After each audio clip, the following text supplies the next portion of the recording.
Hey everybody, Christina Carmody here with Liberty Canine Dog Training. We're at day number 4 with Miss Penny here, and today is the special day that we are going to introduce the remote training collar for her. So I have a Mini Educator 300 from eCollar Technologies on her right now.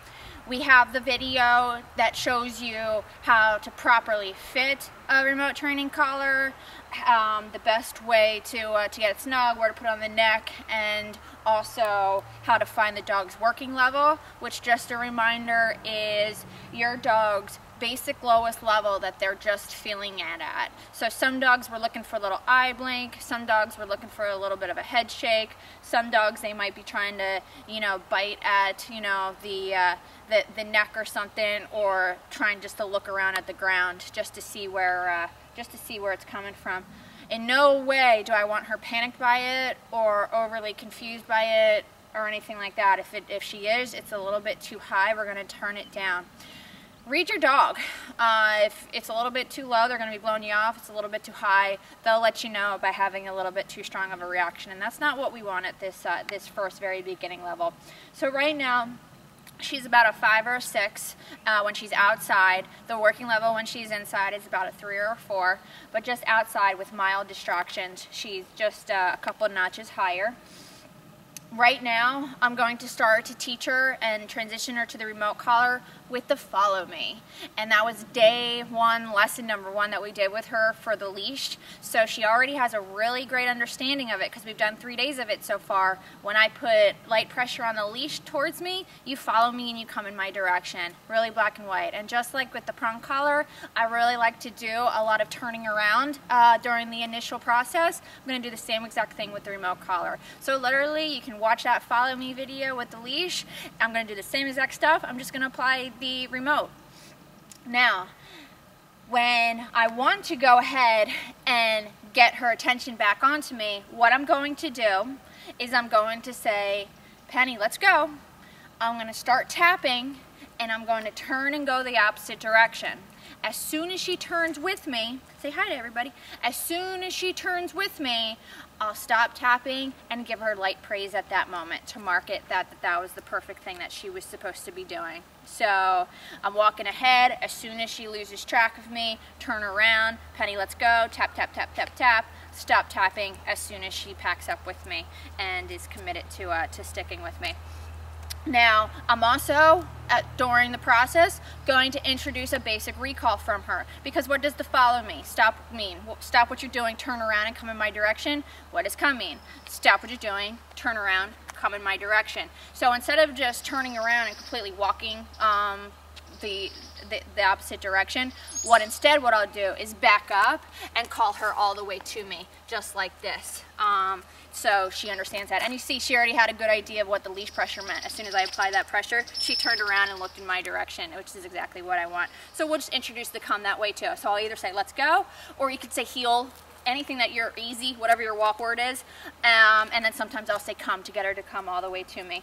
And so I can pet her at that moment. All right, so we have her on a 6 right now. And it may fluctuate. Right now I'm on pavement, 0 distractions as much as possible. If we start this on grass, you're going to see, especially a sniffy dog like her, she's going to be sniffing all around the place. So I prefer to start it on pavement, especially in an area that doesn't have any people or other dogs or anything like that. So nice distraction-free place, although just she hears birds and so on, so she always is kind of mildly distracted when she's outside, which is why she's 2 or 3 levels higher than she is when she's inside. All right, so we'll get started with her. I'll say let's go, and you can just follow me. I'll just turn back and forth right here, and as soon as she starts to get ahead, I'm going to let her have the full length of the leash. I only want to do leash guidance if I absolutely have to. If she gets all the way to the end of the 6-foot leash, then I'll go ahead and give her a little bit of help. But for the most part, I want her to be able to feel the remote collar just by itself. All right, Penny, let's get you started in the right spot to begin with. Good girl. Sit. Yeah, with that, since we just started with that yesterday. There you go. Good girl. All right, let's go.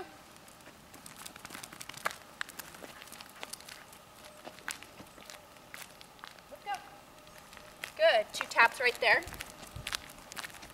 Let's go. Now she's veering off a little bit to the left to get to the cameraman. So I tapped her right there just to come closer to me. Let's go. A little bit of poop on the ground. Good girl. Right there, 3 taps. And I'll have on the bottom of the screen when I'm tapping, when I'm holding down the button and releasing it, just so you understand the timing of everything. Come on. No, I'm not doing anything there. She's just stretching. And let's go. Good. 1 quick tap right there. That's all she needed. I'll do 2 more of these and then do a come. She's doing great right now. Let's go. Good. This is why I like to layer the remote collar on top of a behavior that we've already worked on for a couple days. Because she already has a clear understanding of what she's supposed to be doing. Let's go. Good girl. So then that way, she has a really clear understanding right off the bat how to turn off the leash taps. Let's go. 1 tap right there for her getting into the shrub right there. Now you saw right there, I turned, she turned with me right off the bat. I didn't tap her at all. She didn't need it. If she's sticking with me, she's great. She's following me, she's focused on me like she is right now. She's great. Let's go. You saw right there, a little bit distracted by the woods, so I tapped her twice. So she just understands as long as she's keeping an eye on me, everything's fine. And then as soon as you get unfocused, I'm going to give you a reminder to stick with me. Very black and white, which is why I like to start with the follow me and why I like to start with the place. Because you're either on your bed or you're not on your bed. You're either following me or you're not following me. Let's go. Good girl. All right, so now I'll go ahead and just let her wander up a little bit and then call her to a come.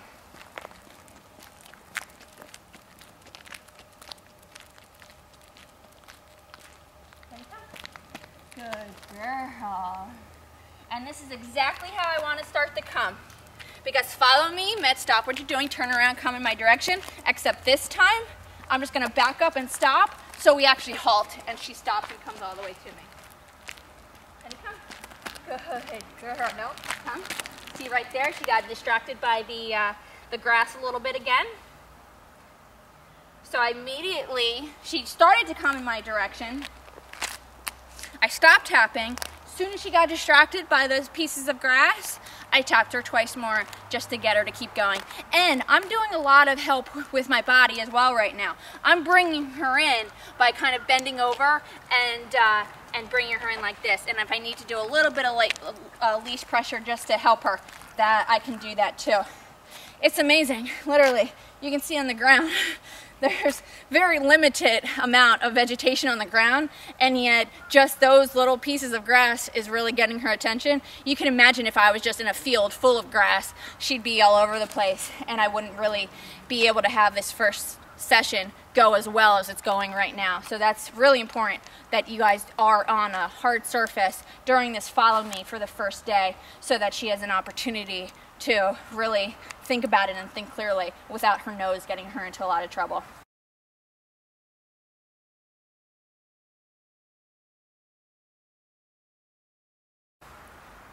So I'm going to go ahead and just, since we're just in a stand, Penny, come. Go. Good girl. Now, what happened there? I'm actually down at a 4 right now, and you can see that caught her by surprise. It was, 4 is really low. So I'm actually going to dial her down to a 2 because she's actually a lot more calmer right now than she was 5-10 minutes ago. So not a big deal. If they let out a little yelp, it's because they were just completely surprised by it. And that's just your signal that you can go ahead and turn it down to the point where she's just feeling it at. So that was my sign that she's telling me, whoa, a little bit too high, go ahead and knock it down. So I turned it down to a 2. Penny, come. Much better. Very good.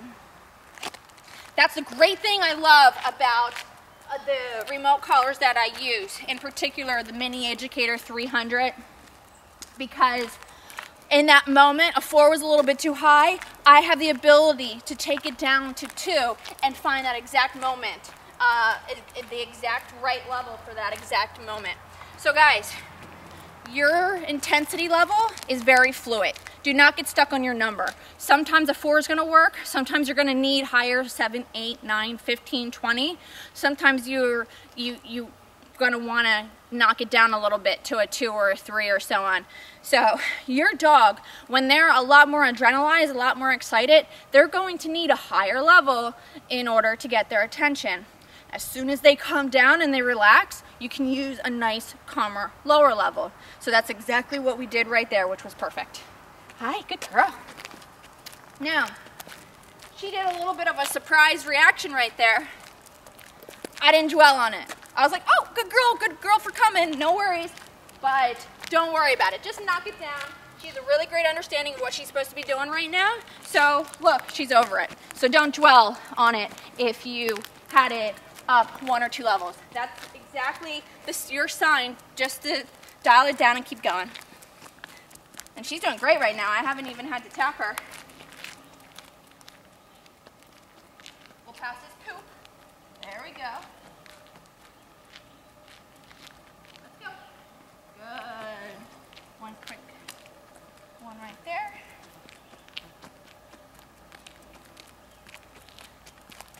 Penny, come. Good girl. Good girl. Now when I call her to a come, I want her all the way to me so I can pet her, check her ear, check her feet, whatever, just in case she was rolling around in something or anything. Very good. Okay, let's go. Good. Now, this is the amazing thing that I love about the remote training collar. You notice in the follow me video with just the leash that she was still getting distracted. It was her first session. She's still getting distracted. She's still looking around. I want you to look at her now, and every few seconds, every 4 or 5 seconds, she's naturally checking in with me, saying, I got you, I'm following you. Wherever you're going, I'm following.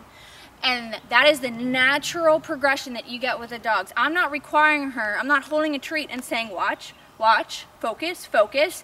She's naturally going to focus on me after understanding just to do a basic follow me and be aware of where I am. So that's a great thing that I love about this super low level remote collar training is you naturally get a dog that looks to you without even needing to teach a watch or a focus. Let's go. Good girl. And you see right now, the leash is very loose. She's making the decision right now to do this. Good girl. Huge difference from 5 days ago where she's all over the place. She's following me. She's aware that, hey, all I had to do is follow this lady. Very good girl. Very good. Good. You see her just checking in? Love it. Now what I'll go ahead and do is just get a little bit closer to the grass as a distraction. Come on, let's go. Give her one tap right there.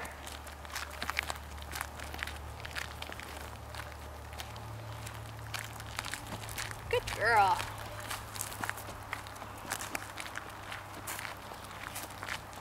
Let's go. Let's go.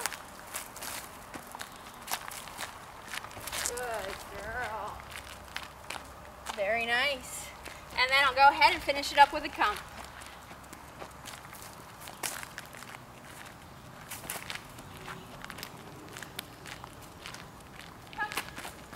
Good girl. Very good girl. So again, on the video, I have where you see exactly when I was tapping and then I stopped tapping, so you have a really good idea of that.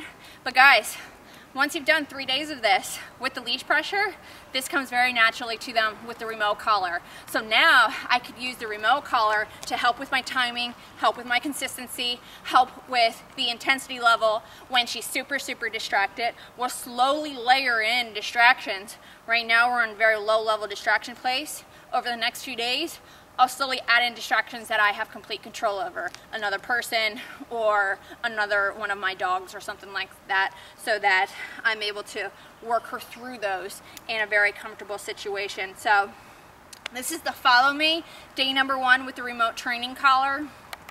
And then we have the place command with the remote collar trainer, and then probably in about a day or 2 we'll introduce the sit and the down to it, as well as a lot more distance with the comp. So we'll check in when we're doing all of that. Thanks guys. YouTube.